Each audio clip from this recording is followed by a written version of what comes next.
Hi, my name is Paul. Welcome to my channel.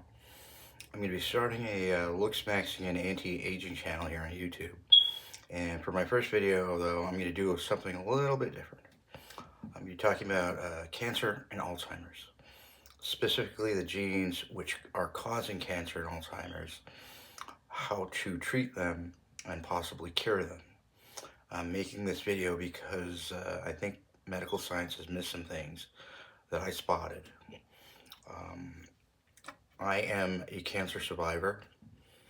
I had thymus cancer and had my thymus removed. I am also an APOE Alzheimer's allele carrier. That gives me a 50-50 chance statistically of developing Alzheimer's. What I did was I started doing a lot of medical research and looking into things on both cancer and Alzheimer's. And one of the things I did to try and prevent myself from developing cancer was take supplements which would repair my DNA. My thoughts were that if I repaired the DNA, it couldn't mutate to form cancer. What ultimately happened is that it reversed my aging. What do I mean by reversing my aging? Well, you see, I'm 50 years old. The collagen in my face came back. I had some hair loss. I wasn't going bald, but it was going out. The hair grew back. All the gray that I had grew back to its natural color. I don't dye my hair at 50 years old. The main purpose of this video isn't actually to discuss anti-aging, which I will do and explain my theory behind it and the theory behind me reversing my aging. But the main focus of this video will be on cancer and Alzheimer's. I'll tell you a little backstory about this. I know who I got my Alzheimer's genes from. It's my grandfather. He's a big guy. I take after him in terms of my size. I watched him degenerate.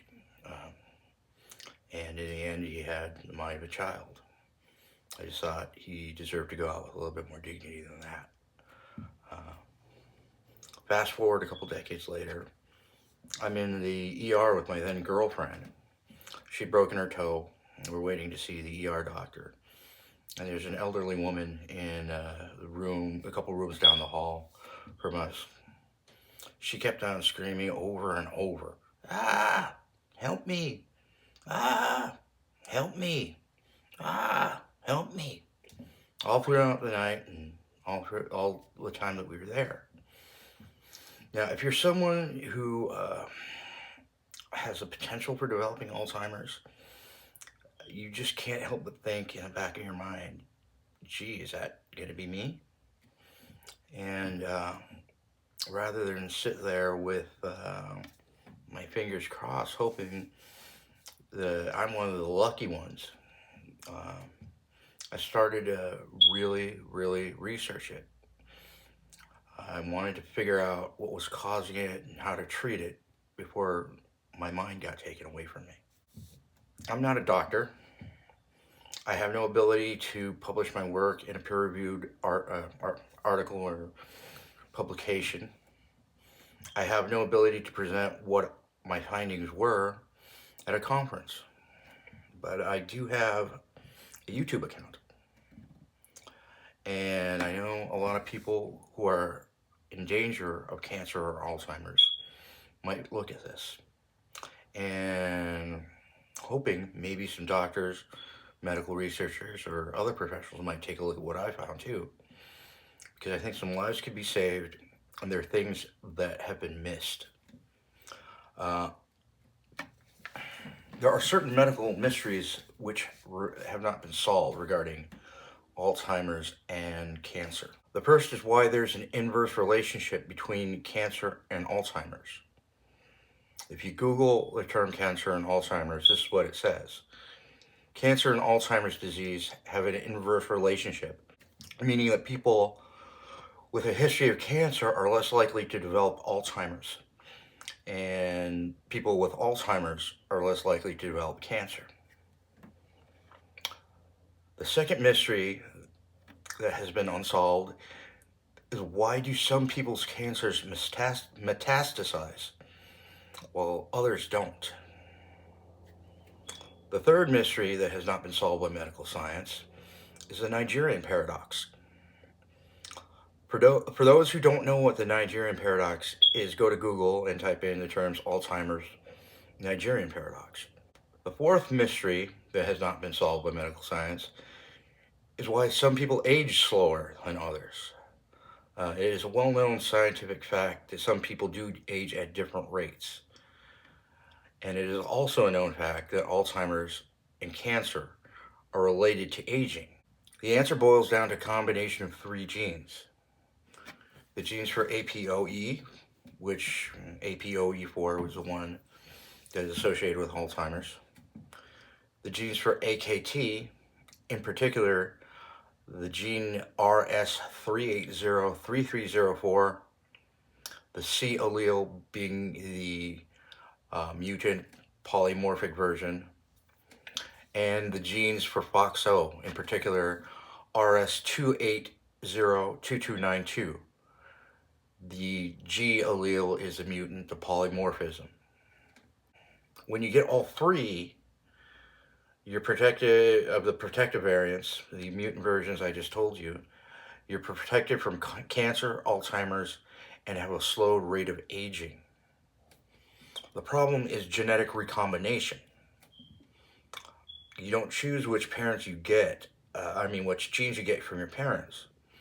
So some people may not get all three. While three taken together are protective and balance each other out, if you only get one or two of these variants, it creates an imbalance along the IGF-P13K signaling pathway. And this is what is leading to cancer or Alzheimer's. I'm calling this the three-gene theory. Now, if we know which genes are involved and exactly what they do, we can use medicine to compensate for the imbalances caused by these genes. Now, not everyone's cancer or Alzheimer's is necessarily caused by these three genes. However, for those people with these gene combinations and whose conditions are caused by the imbalance caused by these three genes, we can treat them. So I'm going to start off with what is the relationship between cancer and Alzheimer's? Why is there an inverse relationship between cancer and Alzheimer's? It is a result of the APOE4 gene and the AKT gene, RS3803304. APOE4 is the oldest APO, and it's theorized that it developed as a protective measure against infectious diseases. Now, APOE, of course, increases the likelihood of developing Alzheimer's disease. The polymorphic C allele of the AKT gene that I mentioned earlier, RS3803304, what it does is increase levels of AKT, which both at baseline and under stress. Each additional copy of the C allele increases AKT. See Thomas Kreze et al. Crezee. I'm going to be linking it down in the description. The article is entitled AKT1 Genetic Variants Confer Increased Susceptibility to Thyroid Cancer. Published October 2nd, 2020 in Endocrine Connect. This is an excerpt of what the article says. Functionally, cells bearing the associated AKT1 RS3803304 risk allele exhibit increased levels of phosphorylated AKT protein, potentially leading to elevated signaling activity of the oncogenic AKT1 pathway, or AKT pathway. Now, how does increased AKT protect against Alzheimer's? As part of the signaling chain, AKT also signals the release of heat shock factor 1. Heat shock factor 1 protects the brain from Alzheimer's and neurodegenerative disease. See Zijian, Zijian, Tang et al. The article is entitled HSF1 physically neutralizes amyloid oligomers to empower overgrowth and bestow neuroprotection. Unexpectedly, HSF1 physically neutralizes soluble amyloid oligomers, parentheses AOs. Beyond impeding amyloidogenesis, HSF1 shields HSP60 from direct assault by AOs, averting HSP60 destabilization, collapse of the mitochondrial proteome, and ultimately mitophagy and apoptosis. The very same mechanisms occur in Alzheimer's disease. So what HSF1 does is it combats the exact neurodegeneration, brain cell death that Alzheimer's causes. So what is the explanation behind the Nigerian paradox? The answer is heat shock factor 1, which, as that article I just told you, combats Alzheimer's. Nigeria is in Africa. It has a tropical climate. Daily activity in a tropical climate exposes Nigerians to heat stress. This heat stress, in turn, triggers the body's response in the form of heat shock factor 1. The heat shock factor 1 protects the brains from developing Alzheimer's. When Nigerians move to Europe or in the United States, these are cold weather environments. There is no generation of heat shock factor 1 in daily activities. Now, doctors are attributing the increased rates of Alzheimer's to a change of diet when these Nigerians move to Western countries, and some doctors are recommending the Alzheimer's diet. Certain foods like high grains and vegetables and low animal fat to combat Alzheimer's. That's really not correct. It's not the diet that is responsible for the onset of Alzheimer's. It's the change in climate. Telling people to change their diet to avoid Alzheimer's is just going to lead to people developing Alzheimer's. How do we cure it? Which will be the question I'm going to answer. Or how do we treat it, at least? Is heat shock factor 1. There's actually drugs that can do that. One of the drugs is riluzole. This increases heat shock factor 1. Riluzole is FDA approved for ALS, for Parkinson's, and Huntington's. It's being investigated for Alzheimer's, and I believe that is the correct drug to use. Another method to combat Alzheimer's is to use a hot tub or sauna regularly. What that will do is it will overheat the body sitting in a hot tub or sitting in a sauna. And that's going to trigger the body's heat shock response. And that's going to be to protect the body from the heat. It's going to release heat shock factor 1. This, in turn, will protect the brain from developing Alzheimer's. Studies have already shown that the people who use saunas regularly appear to have lower rates of Alzheimer's. If you Google Alzheimer's and sauna, this is what it says. A study in Finland found that men who use saunas regularly had a lower risk of developing Alzheimer's disease. Another study in Sweden showed that women who used saunas at least twice a week had a reduced risk of cognitive decline. A review of multiple studies concluded there is evidence to support the hypothesis that saunas may protect against Alzheimer's disease. This is where we need to go if you're in danger of developing Alzheimer's like I am. You may want to use the sauna regularly. You may want to use a hot tub regularly. You may want to see if you can get yourself on riluzole, whatever that is, riluzole, to generate heat shock factor 1. Now, there's an inverse relationship between cancer and Alzheimer's. What is causing that? There is a gene, RS3803304, which increases AKT levels. When you increase AKT levels, you're also triggering heat shock factor 1. Now, the problem and why that is now leading to people developing cancer is those people who have those genes, which are triggering increased AKT and increased heat shock factor. What it's doing is that AKT in most people, um, elevated AKT blocks FoxO. FoxO repairs your DNA and is basically a supervisor. Um, if you imagine your cell, FoxO is called a transcription factor. It floats around in the cytoplasm of your cells. Once activated, it moves into the nucleus. What it does is it triggers other genes to do repair. So FoxO goes out, once it's triggered, goes into the nucleus, triggers basic excision repair, nucleotide repair, and all the other genes to repair themselves. What's happening is when you activate AKT, FoxO is excluded for most people. Their FoxO is shut off.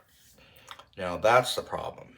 I've actually put in the description a link to a PBS video which explains what FoxO does.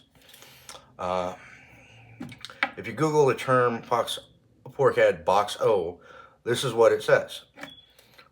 Forkhead box O in parentheses, is a transcription factor that regulates many cellular processes, including metabolism, DNA repair, and longevity. FoxO protein are involved in a number of diseases, including diabetes and cancer. Now, also go to Google, and if you type in FoxO DNA repair, this is what it says. FoxO3 is a transcription factor that helps repair DNA damage and control the cell cycles.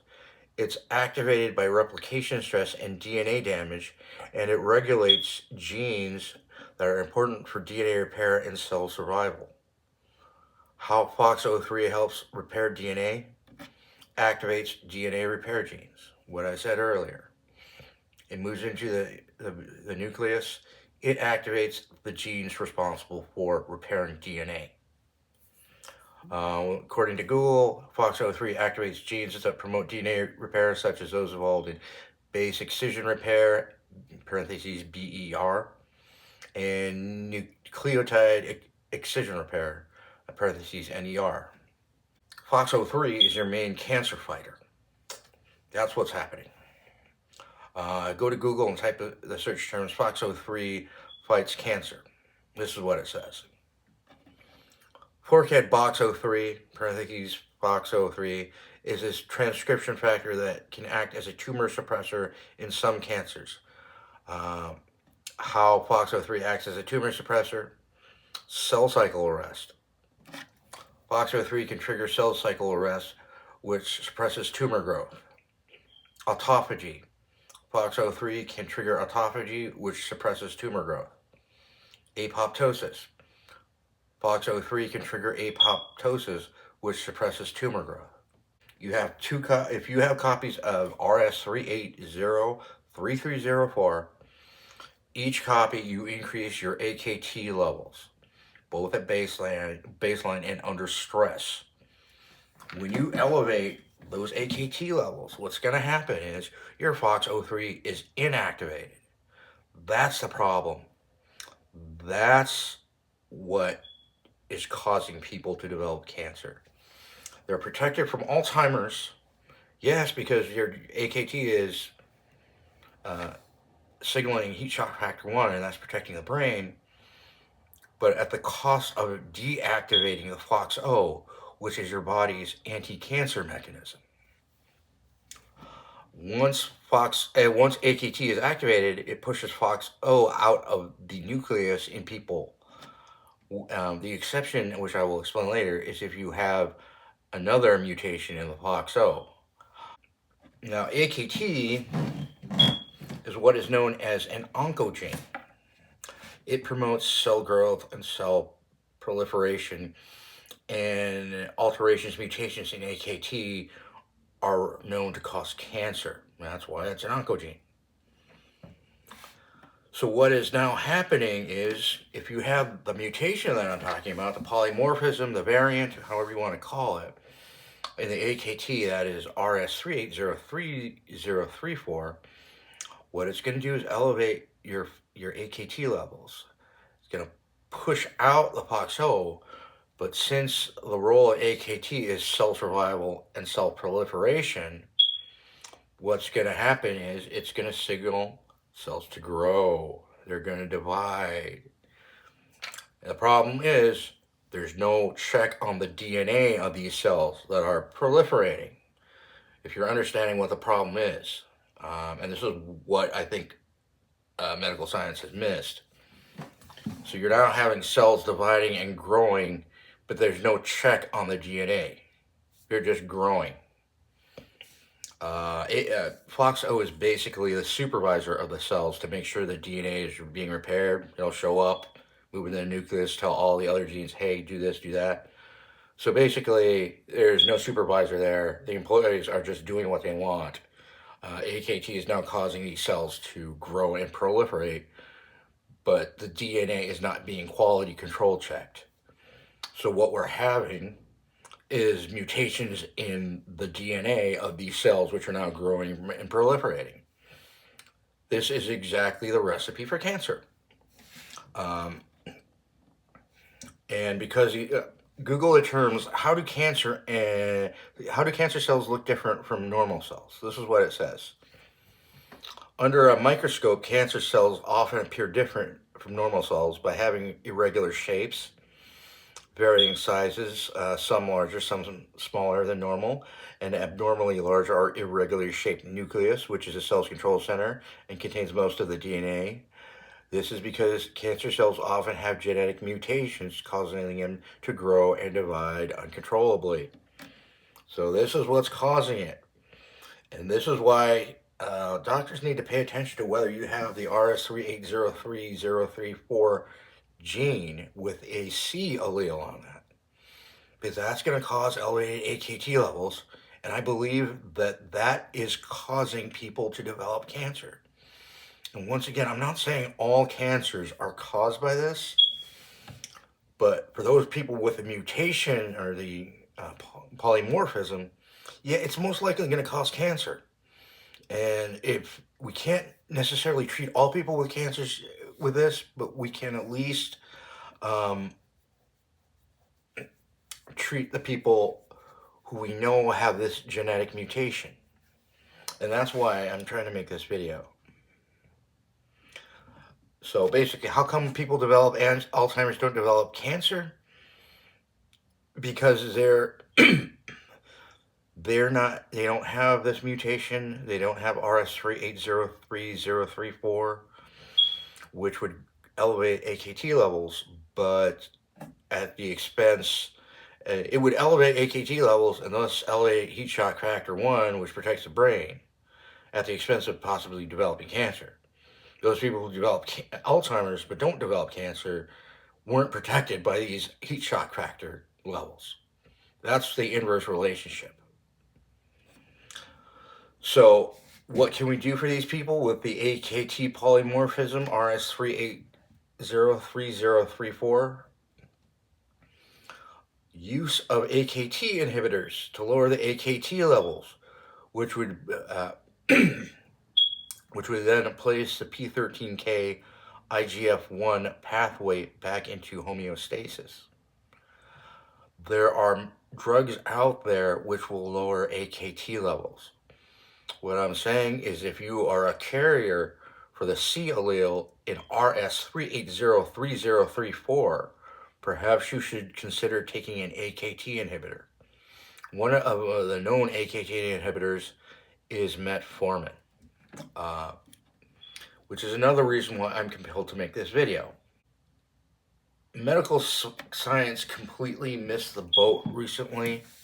You may have, if you're into anti-aging, you may have seen some studies on metformin, how it was at first touted as a miracle drug which caused people to live longer and whatnot, but then later tests proved it to be inconclusive. Metformin was being tested for cancer. When it was extended into a larger test group, The results were inconclusive. It didn't show that metformin was actually reducing cancer rates. What am I referring to? Take a look at, I'm going to link the article in the descriptions. Simon Lord and Adrian Harris's article, published February 23, 2023 in British Journal of Cancer, entitled, "Is it still worth it pursuing the repurposing of metformin as a cancer therapeutic?" The abstract of this article states, over the past 15 years, there has been great interest in the potential to repurpose the diabetes drug metformin as a cancer treatment. However, despite considerable efforts being made to investigate its efficacy in a number of large randomized clinical trials in different tumor types, results have been disappointing to date. See also April 26, 2023 edition of Diabetes Care article by Oriana Hoi, Hoi, Yunyu, and Sami Suissa, Suissa, entitled Metformin Cancer Solutions to a Real-World Evidence Failure. What that states, the quest to repurpose metformin as an anti-diabetes drug as an agent for cancer prevention and treatment, which began in 2005 with an observational study that reported a reduction in cancer incidence among metformin users, generated extensive experimental, observational, and clinical research. Then it goes on to say, however, these studies were shown in 2012 to be affected by time-related biases, such as immortal time bias, which tend to greatly exaggerate the benefit of a drug. The observation studies that avoided these biases did not find an association. In other words, other studies didn't see that metformin did anything for cancer. Most recently, the largest phase 3 randomized trial of metformin as adjuvant therapy for breast cancer, which enrolled 3,649 women with a 5-year follow-up, found no benefit for disease-free survival or overall survival with metformin. The reason these tests are inconsistent and why the trials are flawed is it didn't take into consideration the gene permutation. Initially, what was triggering metformin to be studied as an anti-cancer drug were people with cancer saying, hey, who took metformin and it improved. They improved on it. Then the tests were done on a wider scale, and they did not find any significant improvement. What's the explanation is metformin may not work on every single cancer. Cancer is kind of an umbrella term for a lot of different forms, all involving rapid cell growth, rapid uncontrolled cell growth. But these studies didn't take into consideration that some people's cancer are a result of the polymorphism in the AKT1 gene, which is once again RS3803304.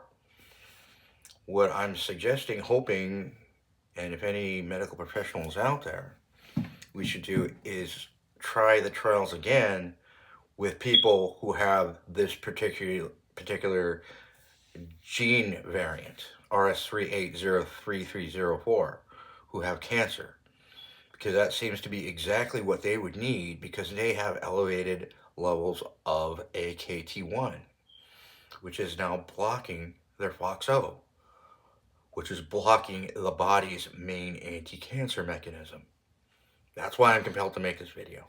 There's actually a third mutation. This is the 3-gene theory I'm talking about. If you get all 3, you're protected. If you only get 1 or 2, you're in danger of cancer and Alzheimer's. The third gene we're talking about is a polymorphism, a variant, a mutation of FoxO, and that is RS2802292. For those people, if you get all of the genes, including this one, it's actually protective and will lead to longer life. For people with the FoxO polymorphism, which is a G allele in RS2802292, elevated AKT does not deactivate FoxO. What's special about this variant? There's an extra receptor that the common FoxO variant does not have, and which binds to heat shock factor 1 and moves it into the nucleus. The article, C. Valentina Grossi, Grossi et al., Longevity SNP RS 2802292, uncovered. HSF1 activates stress-dependent expression of FOXO3 through an intronic enhancer. So ultimately, what does that mean? Okay, for people who don't have this variant, increased AKT levels would shut off FOXO. For people with this variant in the FOXO, increased AKT does not shut off FOXO. It actually increases expression of FOXO. If you have the other mutation at the AKT, which is 3803.034, that's going to elevate AKT levels. Elevated AKT levels is going to trigger heat shock factor 1. Heat shock factor 1 now binds with FOXO, moving it into the nucleus. So elevated AKT means elevated expression of FOXO. FOXO repairs DNA, repairs cell damage, can repair epigenetic changes, and is the body's main anti-cancer fighting mechanism. So what's happening is people who have the AKT polymorphism that I explained earlier, and also have the FOXO polymorphism, they're getting constant expression of FOXO. Which moves me down to the other medical mystery I think can be answered by this. Why do some cancers metastasize and others are well differentiated or considered low-grade cancers that do not metastasize? What I think is happening is that if research is done and the tumors are examined for people who have well-differentiated, aka low-grade cancers, these are cancers that are still cancers, but the individual cells actually resemble normal cells. If you look at their DNA, what I think you're going to find is a whole lot of them actually have this particular FOXO mutation. Because it's this mutation that is preventing DNA degradation and mutations in these cells that are proliferating. If you Google the terms, does cancer need heat shock factor 1 to proliferate? What it will say is, yeah, basically cancer needs to hijack heat shock factor 1 to proliferate. However, if you have the FOXO mutation, this is providing an extra layer of protection against cancer. If cancer tries to hijack heat shock factor 1 to proliferate, heat shock factor 1 is also going to trigger FOXO moving into the nucleus. So for every dose of HSF1, heat shock factor 1, that cancer tries to hijack and commandeer, it's going to get a dose of FOXO, which repairs the DNA. That's why the DNA in these cells is not mutating and is resembling normal cells. And that's why the cancer in these people with a FOXO mutation are not going to turn into full-blown cancers which metastasize, but are going to be well-differentiated, low-grade cancers that can actually be treated. Okay, so why did I get cancer? Well, this is what I was trying to figure out, because I don't actually have a family history of cancer. But I did look at the DNA, and this is, what I came out with based upon my own DNA. My cancer was well differentiated. It was a low-grade cancer. Why I got it and why it did not metastasize is in accordance with this theory of mine, my 3-gene theory. Under my AKT1 DNA, RS303304, I have 2 C alleles. I've got really elevated AKT levels. Under the FOXO, I only have 1 G allele. Now, my theory is they need to balance out. Ideally, you should have, if you have 2 Cs, you should have 2 Gs in your FOXO. If you have one C in your AKT, you should have at least one, maybe two wouldn't hurt for FoxO. But what I'm getting is two AKTs increasing the level of AKT levels and only one G receptor for the FoxO. So that would cause, it doesn't balance out. FoxO induces programmed cell death. It maybe have been overwhelmed by the fact that there's two AKCs in the AKT. But what it did do is my cancer, they were well differentiated. So when the cells were proliferating, when the AKT was causing proliferate among these cells in my thymus, it was also triggering heat shock factor to go into the nucleus of these proliferating cells to ensure that the DNA was not corrupted. That's why I did not get high-grade cancer, and it remained low-grade and well differentiated and did not metastasize. This is what's happening with people, I think, which I'm asking doctors to take a look at why people are not getting cancers that metastasize. And I just also wanted to be clear, I'm not saying that AKT is a cause of cancer, or AKT is a problem necessarily. The problem is in that most people who don't have the FoxO mutation, increased levels of AKT is going to shut off the anti-cancer mechanism of FoxO. That's the problem, is that your AKT turns off your FoxO. That's the problem that's leading to cancer. And that's why metformin or other AKT inhibitors would actually work on people with this particular mutation. Now let's turn from cancer to aging. So how does this theory apply to aging? Well, my theory, 3 genes, if you get all 3, you're protected. APOE4 protects you against parasites, parasitic illnesses. That's the oldest of the APOE4s. That's why it was theorized to develop, is to protect against infectious disease. If you get the AKT, it elevates your AKT. And if you get the FoxO, what it's doing is AKT is generating heat shock factor 1, which is protecting against Alzheimer's, and it's also triggering FoxO. So you're protected. Now, if you have a permutation of these 3, say you have the APOE4, don't have the AKT, which would elevate AKT and elevate heat shock factor 1, but you only have the FoxO mutation, what you're going to develop is Alzheimer's, because there's no elevated AKT to protect against the brain degeneration in Alzheimer's.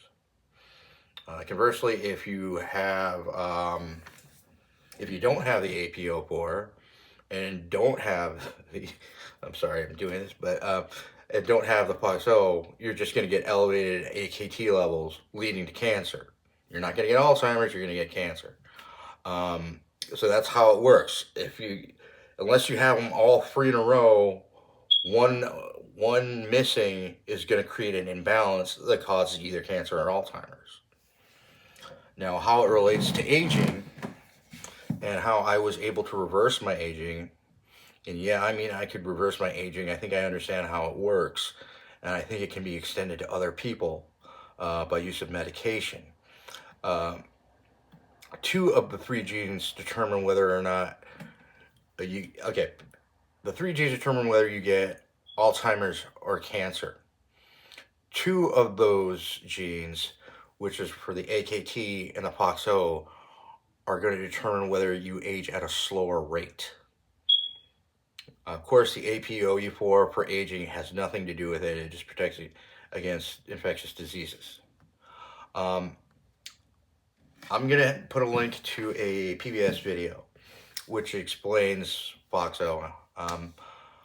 But basically in 2016, Dr. Bradley Wilcox et al., a bunch of doctors in Hawaii, published the results of a study of 3,500 Asian men, 1,600 white men, and 1,100 black men who had reached advanced age. What this study found was that among octogenarians, what was common among octogenarians was the RS2802292 FoxO gene. One copy of the G allele increased your odds of living to 100 by twofold. And if you had two copies of the G allele, your odds were threefold increased. Now, at 25% of the population has at least one copy of this G allele. That's also in the video that I'm linking, that PBS video. The question to be asked is, if 25% of the population has this gene, how come 25% of the population isn't living to be 80 or 100? Or why isn't 25% of the population aging slower?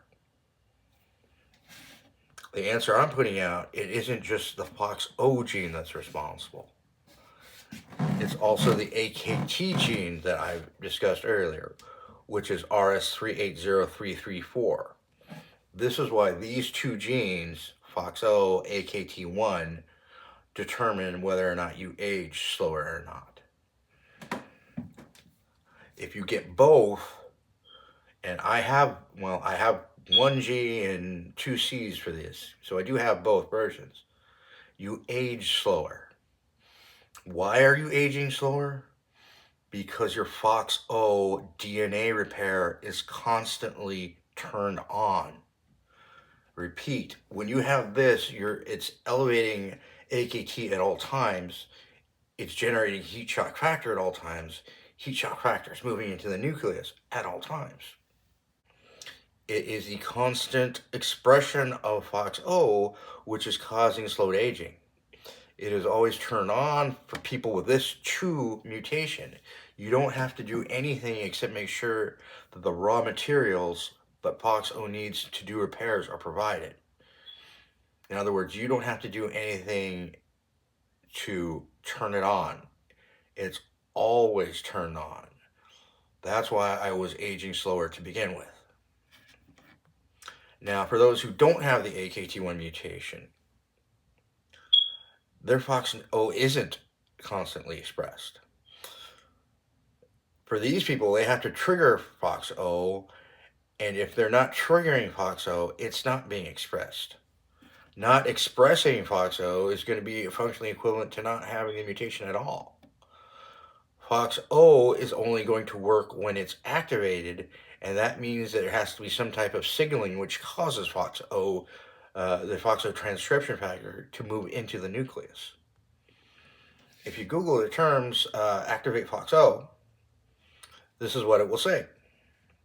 FoxO3 is activated by caloric restriction, physical activity, and certain drugs.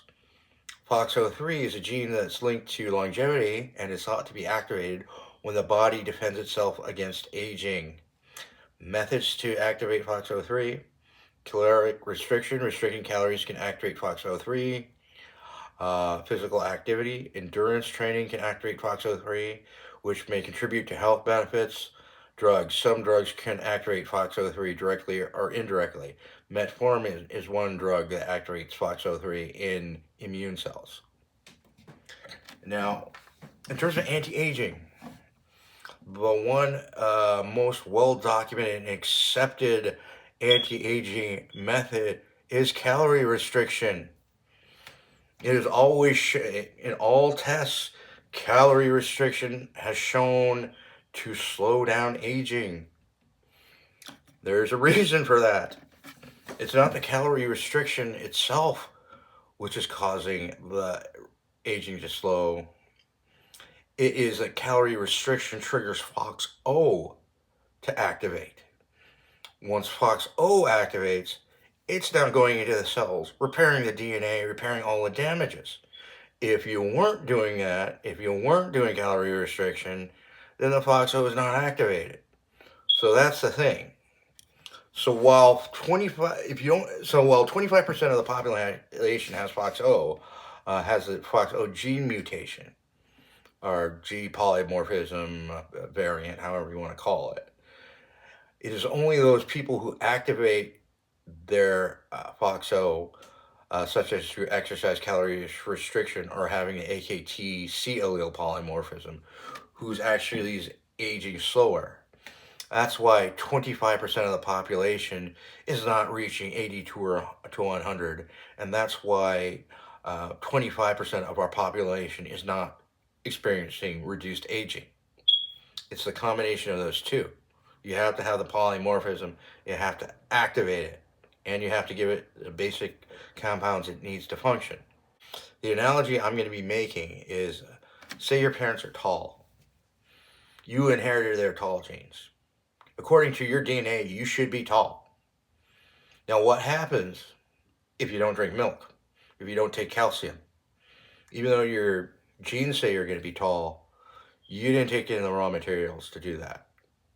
You're going to be short because your genes wanted to do it, but they didn't have the resources to function. I'll make another analogy. I live in California. Our road crews are Caltrans.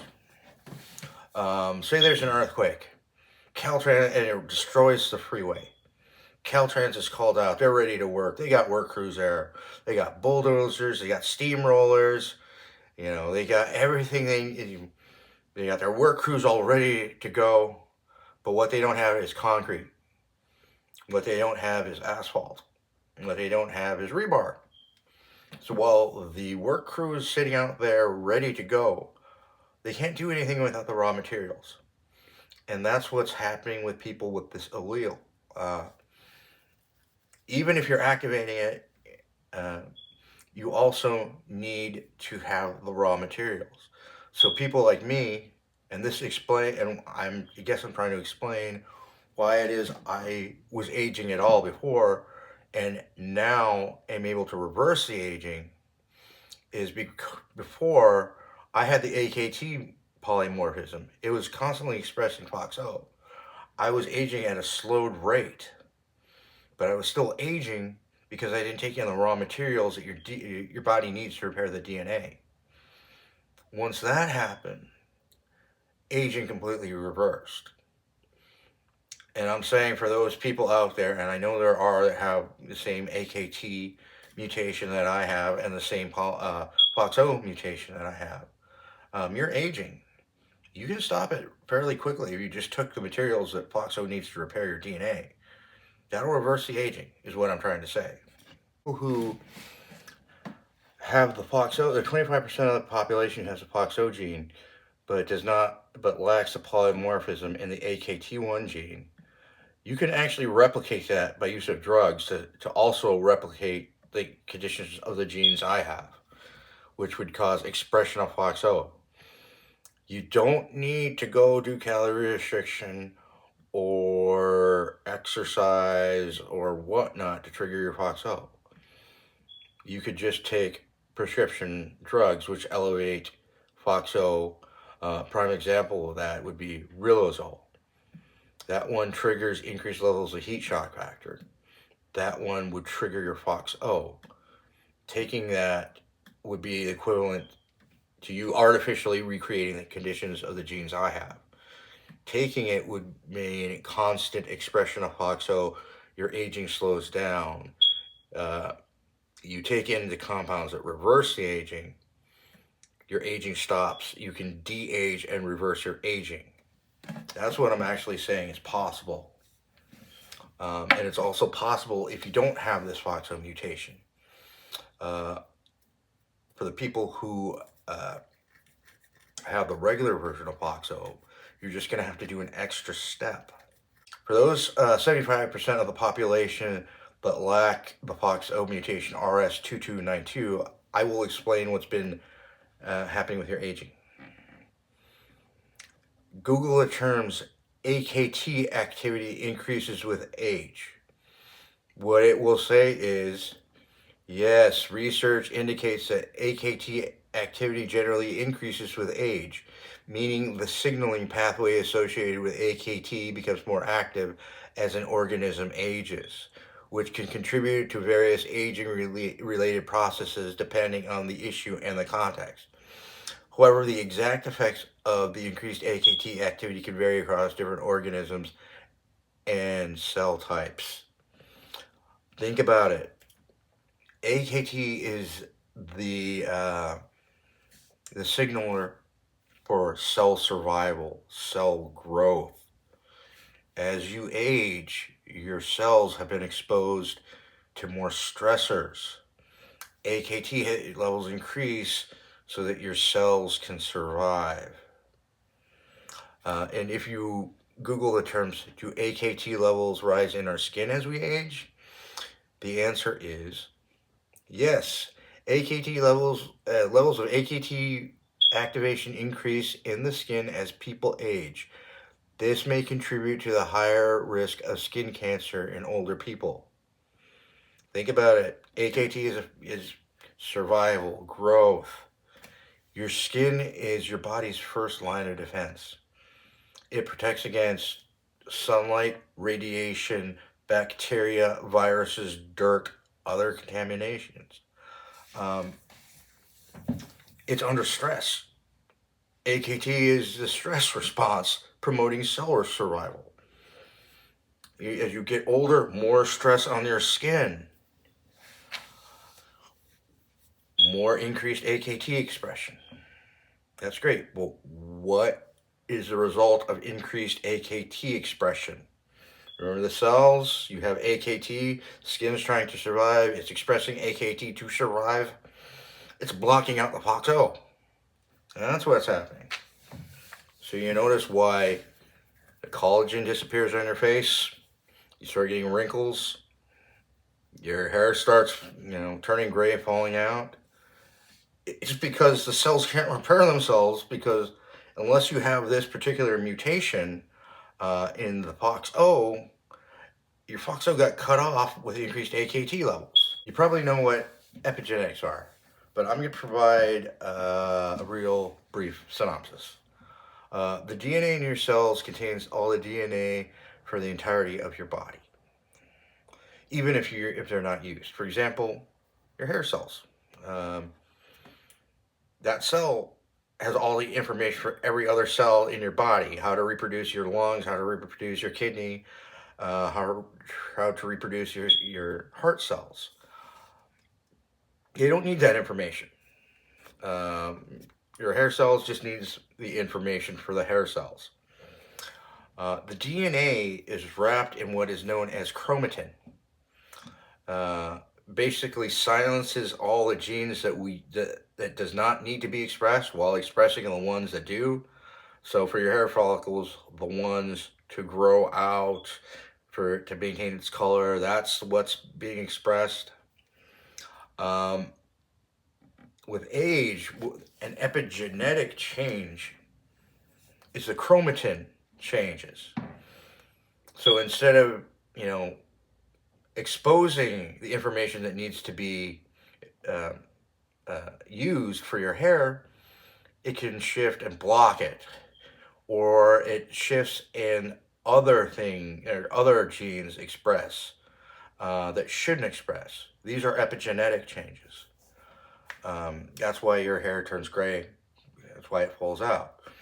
The genes that say grow, keep your color, are either not being expressed, or other genes like the genes for your forehead, which say, hey, no hair, are being expressed instead. That's basically what epigenetics is in a nutshell.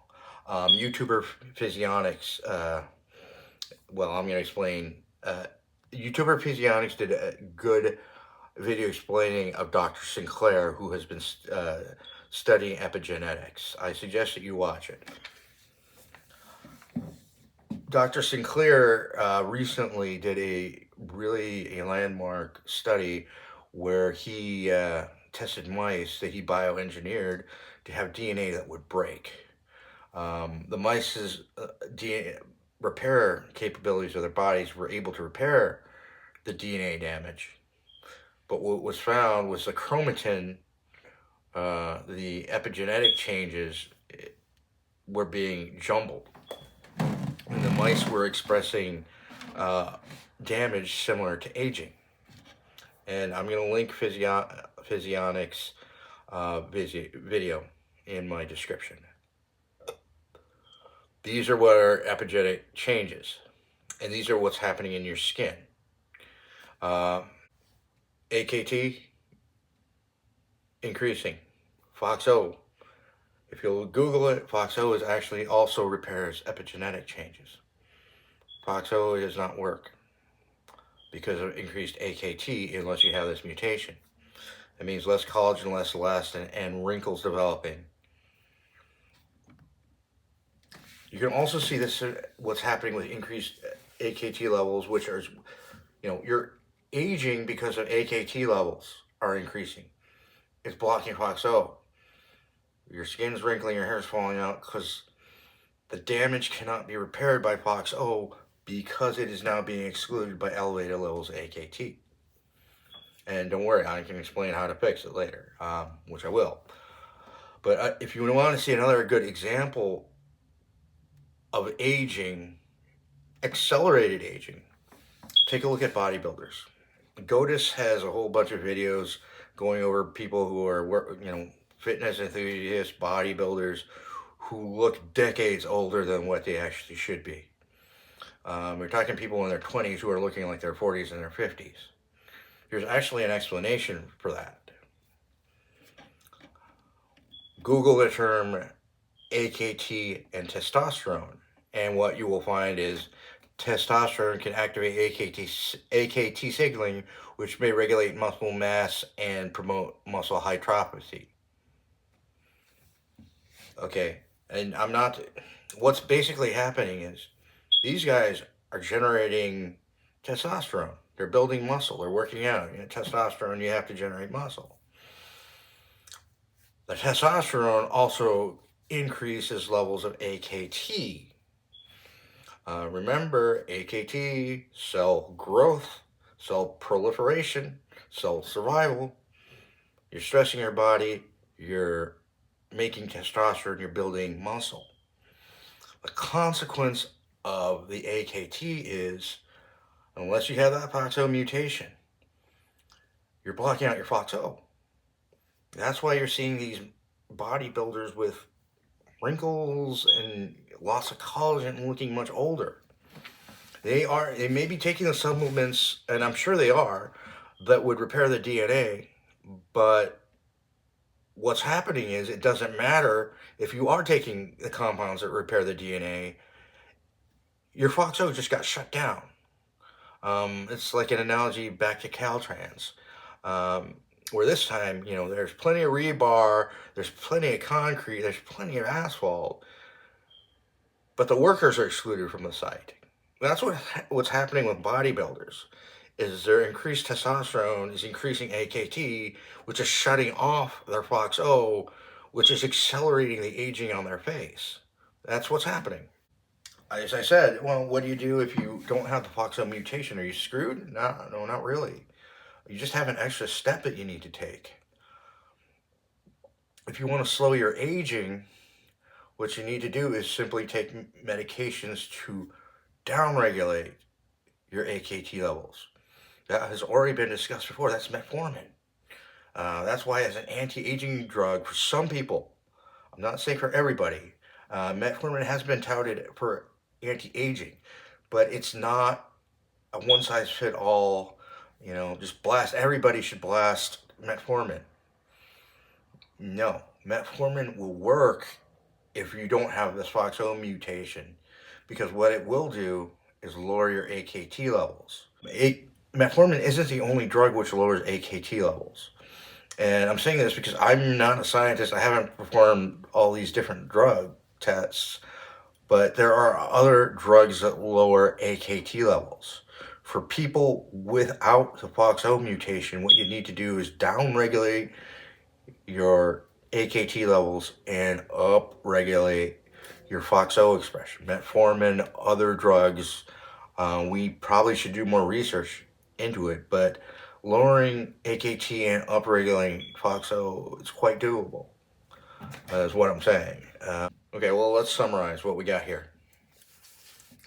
If you want to do anti-aging and you have FOXO mutation, if you have the AKT and FOXO mutation, you really don't need to do anything but take in the basic compounds that FOXO needs to function.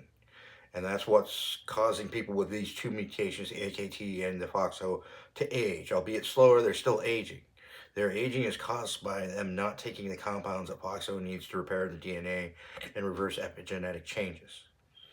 For people with the FOXO variant without the AKT variant, what you need to do is upregulate your FOXO.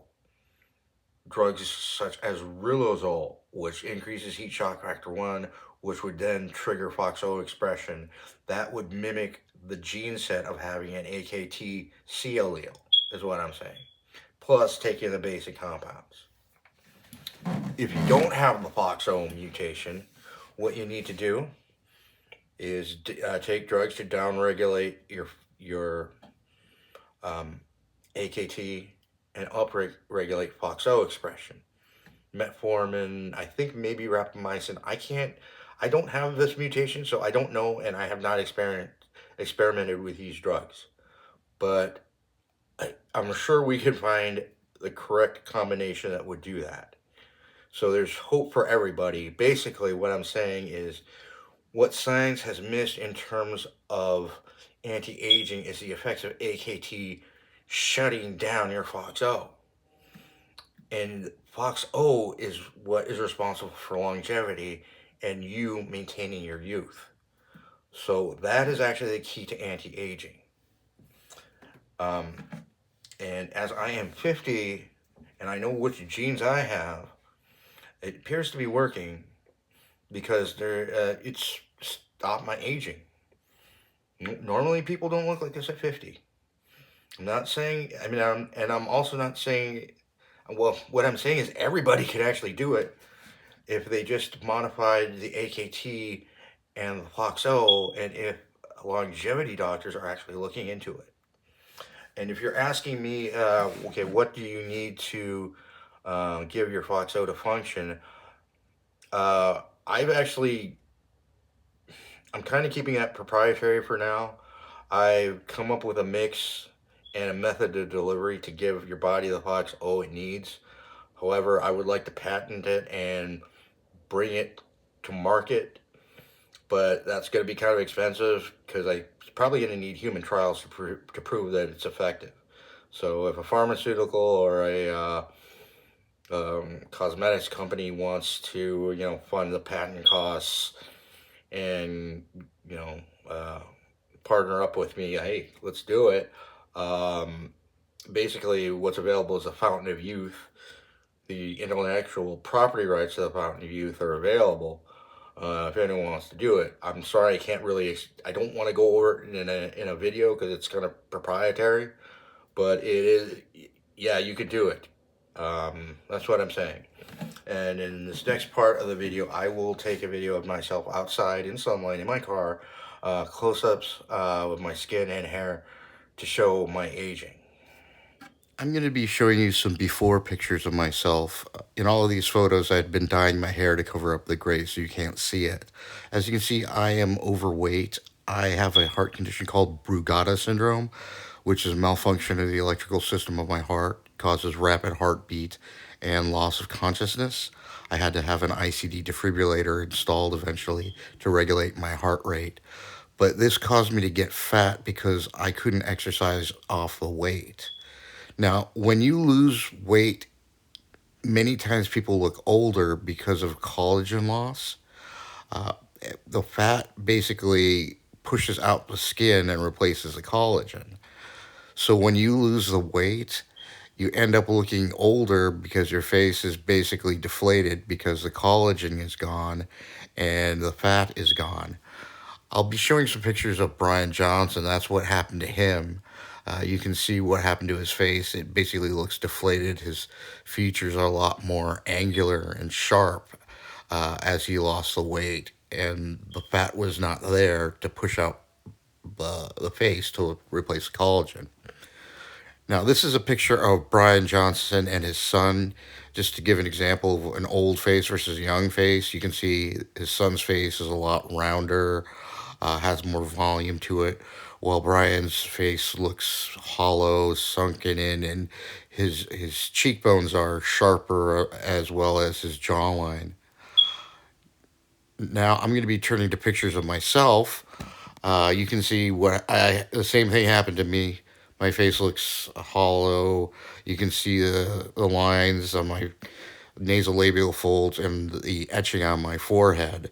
All of that is due to a loss of fat and a loss of collagen. This is a direct comparison of me and Brian. I'm 3 years older than him, but you can see that we pretty much have the same amount of volume loss in our faces. Uh, you can see the hollowness underneath the cheeks due to the loss of collagen. Now, this is me after I had repaired my collagen. Uh, Basically, a before and after picture. You can see that the face looks more fuller, more rounder. Uh, it has more volume to it. Okay, what I'm going to do at this point is take direct video of myself using an iPad 10 in direct sunlight to show with close-ups what my aging actually is. Dr. Torgerson, www.drtorgerson, torgerson.com, has broken down the stages of aging into stages 1, 2, and 3. Stage 1 corresponds to 25 to 35. Stage 2 corresponds to 35 to 50. Stage 3 corresponds to 50 and above. I should chronologically be at a stage 3. However, by the criteria that Dr. Torgerson listed, I'm actually at a stage 1 still. So in this portion, you can take a look, no makeup, no filters, no nothing, direct sunlight. You can see that there isn't any aging. Okay. Under stage 1, he says, the skin is voluminous and plump with very fine to no wrinkles on the majority of the face.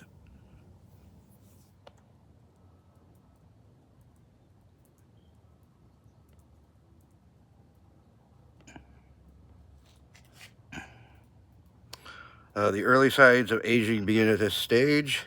Wrinkles appear on the forehead with movement. There's no wrinkles, static, only dynamic. They return to normal. Lines appear when performing normal expressions like laughing, smiling, frowning, and raising the eyebrows.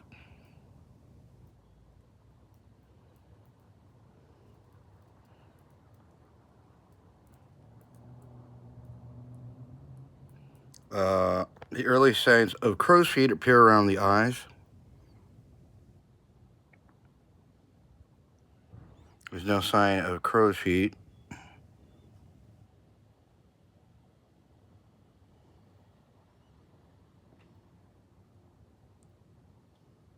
The production of collagen and elastin slows down. Skin elasticity is reduced over time.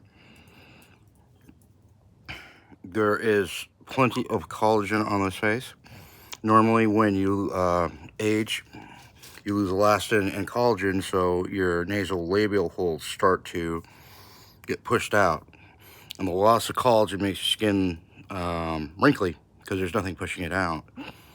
This one is a well collagenated face, and this is what I'm talking about, making a regression in terms of epigenetic changes. My skin basically reverted back to when it was in its 20s.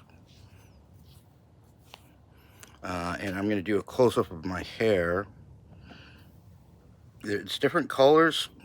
Because it's different colors, that means it's not dyed. So this is natural hair color. And I have no gray. What you're looking at here is actually, if it I'm going to try and shift it around.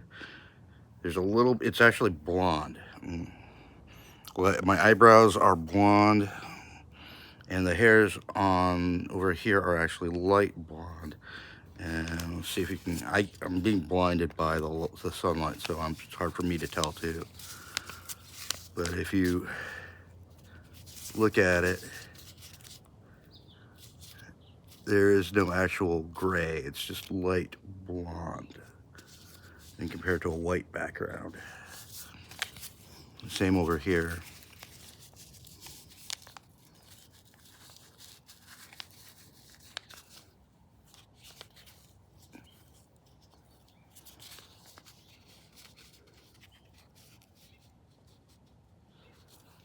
So there's no